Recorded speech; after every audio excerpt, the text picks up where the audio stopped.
Welcome to the Depth Dive. Today we're exploring one of the most fascinating figures in spirituality, Lord Shiva, Mahadeva, the great god. And probably the one people think they know, right, as the destroyer. Exactly, but that label, well, it barely scratches the surface, doesn't it?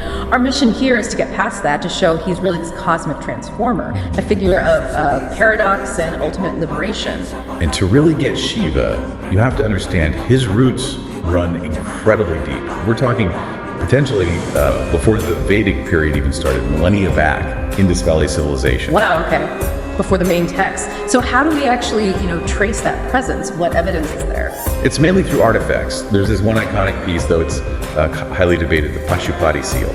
Dates back to maybe 2500 BC. A Pashupati seal, right? What does it show? It shows this really striking figure. He's seated like in a yogic pose, got this horned headdress, and there are animals all around him. Okay, so maybe a kind of proto-Shiva, like a lord of the animals. That's the idea, yeah. Already linking him to, primal power, but also that deep inner focus, that asceticism. And then when this idea, or this figure, enters the Vedic texts as Rudra, he sounds terrifying. Oh, absolutely.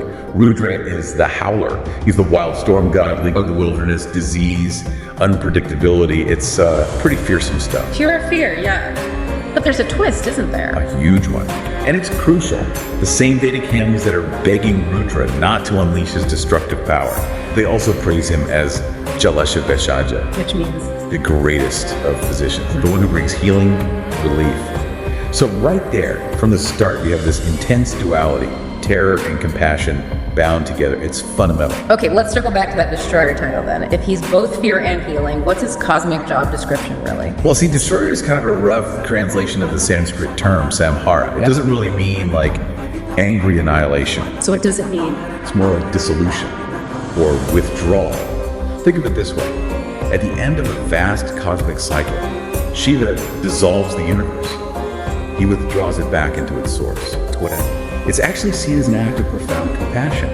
It gives all the souls, caught up in the cycle of birth and death, samsara, a period of deep rest before the next creation begins. Ah, okay. So it's less about ending things and more about hitting a cosmic pause button, a compassionate reset. Precisely.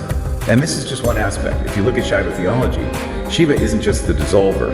He's the source of everything. Everything, like creation and preservation too. I thought those were other deities' jobs. In this view, Shiva performs all 5 acts of Panchakritya. That includes creation, Srishti, preservation, Siddhi, and that dissolution, samhara.